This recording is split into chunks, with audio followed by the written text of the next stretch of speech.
Welcome to KRR kitchen. இன்றைக்கி நம்ம கிச்சனில் நல்ல ஒரு அருமையான ஹெல்த்தியான தோசையும் சட்னியும் எப்படி செய்கிறது தான் பார்க்க போகிறோம்.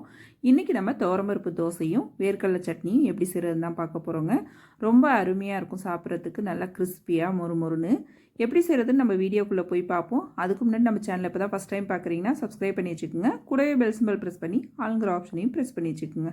அப்போ தான் நான் போகிற வீடியோஸ் எல்லாம் உங்களுக்கு தொடர்ந்து நோட்டிஃபிகேஷனில் ஒன்றுக்கு ஒன்றே கிடச்சிக்கிட்டு இருக்கும். இப்போ வாங்க இந்த துவரம்பருப்பு தோசை எப்படி செய்கிறதுன்னு பார்த்துடலாம். இப்போ இந்த தோசை செய்கிறதுக்கு நம்ம அரிசி பருப்பு ஊற வச்சுக்குவோம். அதுக்கு பார்த்தீங்கன்னா 1 கப் அளவுக்கு இட்லி அரிசி எடுத்திருக்கேன். புழுங்கல் அரிசி தான் நம்ம எடுத்துக்கணும். இதுக்கு 1 கப் அளவுக்கு பாத்திரத்தில் சேர்த்துருக்கேன். இப்போ இது கூடவே பார்த்திங்கன்னா அதே கப்பால் 1/2 கப் அளவுக்கு துவரம்பருப்பு எடுத்துக்குங்க. நான் இன்றைக்கி ரேஷன் துவரம்பருப்பு தான் எடுத்திருக்கேன். இப்போ இதை பார்த்திங்கன்னா நல்லா ஒரு 2-3 தடவை நல்லா களைஞ்சி அலசி எடுத்துகிட்டு வந்துக்குவோம். அரிசியும் பருப்பும் நல்லா கழுவுனதுக்கு அப்புறம் பார்த்திங்கன்னா இது மூழ்கிற அளவுக்கு தண்ணி சேர்த்துக்குவோம். தண்ணி சேர்த்துட்டு இதிலே பார்த்திங்கன்னா காரத்துக்கு ஒரு 5-6 வரமிளகாய் சேர்த்துக்கிறேன். இது கூடவே நீங்கள் உங்கள் காரத்துக்கு தகுந்த அளவு சேர்த்துக்குங்க, எடுக்கிற அளவுகளுக்கு தகுந்த அளவு. இப்போ மிளகாய் இது கூடவே பார்த்திங்கன்னா 1 டீஸ்பூன் அளவுக்கு சோம்பு சேர்த்து இந்த அரிசியும் பருப்பும் பார்த்திங்கன்னா குறைஞ்சது ஒரு 2 மணி நேரம் ஊற வச்சு எடுத்துக்குங்க.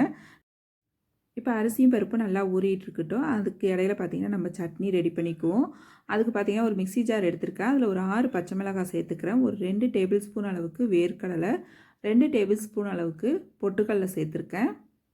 இதிலே பார்த்திங்கன்னா ஒரு 1/2 கப் அளவுக்கு தேங்காய் துருவலும் சேர்த்துக்கிறேன். அப்புறம் ஒரே ஒரு சின்ன துண்டு இஞ்சி, ஒரு 2-3 சின்ன வெங்காயம் சேர்த்துக்கிறேன். சட்னிக்கு தேவையான அளவு உப்பு, ஒரு சின்ன துண்டு புளி சேர்த்துக்குங்க. அப்புறம் பார்த்திங்கன்னா கொஞ்சமாக கொத்தமல்லி தலையும் சேர்த்துக்கிறேன். இப்போ இது எல்லாம் சேர்த்ததுக்கப்புறம் பார்த்திங்கன்னா கொஞ்சமாக தண்ணி விட்டு சட்னியை நல்லா நைஸாக அரைச்சி எடுத்துகிட்டு வந்துக்கிறேன்.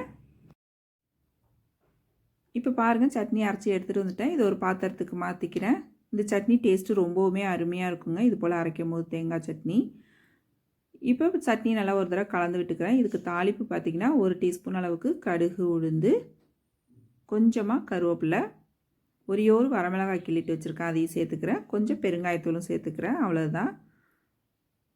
நல்லா கலந்து விட்டு இறக்கிட வேண்டியதான். இப்போ இந்த தாளிப்பை நம்ம சட்னி கூட சேர்த்து நல்லா கலந்து விட்டுருங்க. நம்மளோட சட்னி ரொம்ப அருமையாக சூப்பராக ரெடி ஆகிடுச்சிங்க. இதில் நம்ம பொட்டுக்கடலை வேர்க்கடலாம் சேர்த்துருக்கிறதுனால ப்ரோட்டீன் சத்து அதிகமாகவே நமக்கு கிடைக்கும். இந்த தோசையிலையும் பார்த்திங்கன்னா துவரம்பருப்பில் நிறைய ப்ரோட்டீன் சத்து இருக்குது. நமக்கு மார்னிங் பிரேக்ஃபாஸ்ட்டுக்கு நம்ம இதை எடுத்துக்கலாம்.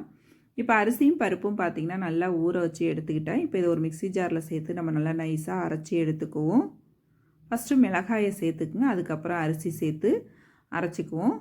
அரிசியும் பருப்பு மிக்ஸி ஜாரில் எவ்வளோ கொள்ளுதோ அதுக்கு தகுந்த அளவு சேர்த்து கொஞ்சமாக தண்ணி விட்டு கொஞ்சம் லேசான கொரக்கொரப்போடு அரைச்சி எடுத்துக்கிட்டிங்க அப்படின்னாக்கா நமக்கு தோசை நல்லா மொறுமொறுப்பாக கிடைக்கும்.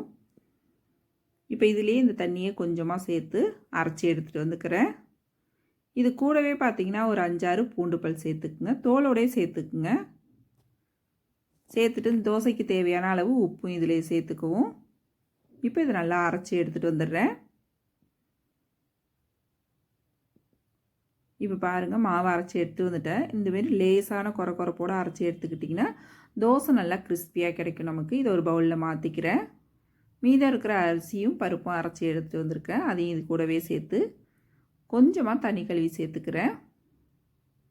இப்போ இதில் பார்த்திங்கன்னா ஒரு 1/2 டீஸ்பூன் அளவுக்கு மஞ்சள் தூள் சேர்த்துருக்கேன். கூடவே கொஞ்சமாக பெருங்காயத்தூளும் சேர்த்துக்குங்க. சேர்த்து இப்போ இதை நல்லா கரைச்சி விட்டுக்குவோம். ஒத்தாப்பில் நல்லா கலந்து எடுத்துக்குங்க. நம்ம தோசை மாவு எந்த பக்குவத்துக்கு வச்சுருப்போமோ அதே பக்குவத்துக்கு நல்லா கரைச்சி எடுத்துக்குங்க. இந்த அளவு இருந்துச்சு அப்படின்னாக்கா நமக்கு தோசை ஊற்றுறதுக்கு கரெக்டாக வரும். இப்போ மாவு ரெடி ஆகிடுச்சு. தோசை ஊற்றுறதுக்கு லைட்டாக எண்ணெய் தடவிட்டு நம்ம தோசை ஊற்றிக்குவோம். இப்போ தேவையான அளவு மாவு சேர்த்து நல்லா தோசையை மெல்லிசாக இது போல் தேய்ச்சி விடுங்க. ரொம்ப அருமையாக வருங்க ஊற்றுறதுக்கும் இந்த தோசை. ஒவ்வொரு தரையும் ஊற்றும் போது பார்த்திங்கன்னா கொஞ்சமாக நீங்கள் தண்ணி தெளித்து விட்டு ஒரு துணியை வச்சு தொடச்சிட்டு ஊற்றுனீங்க அப்படின்னாக்கா எல்லா தோசையுமே உங்களுக்கு கிறிஸ்பியாக கிடைக்கும். அதே போல் ரெடி பண்ணி எடுத்துக்குங்க.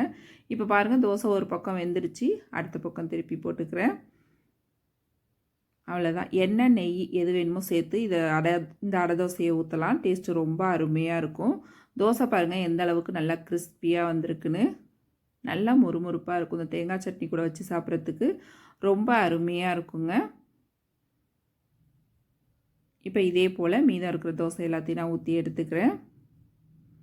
சூப்பராக அருமையாக ரெடி ஆகிடுச்சு பாருங்கள். காலையில் டிஃபனுக்கு இதை நம்ம செஞ்சு கொடுக்கலாம், ஈவினிங் டின்னருக்கும் செய்யலாங்க. காலையில் நம்ம புரதச்சத்து நிறைய எடுத்துக்கிட்டோம் அப்படின்னாக்கா நல்ல எனர்ஜி கிடைக்கும் நமக்கு.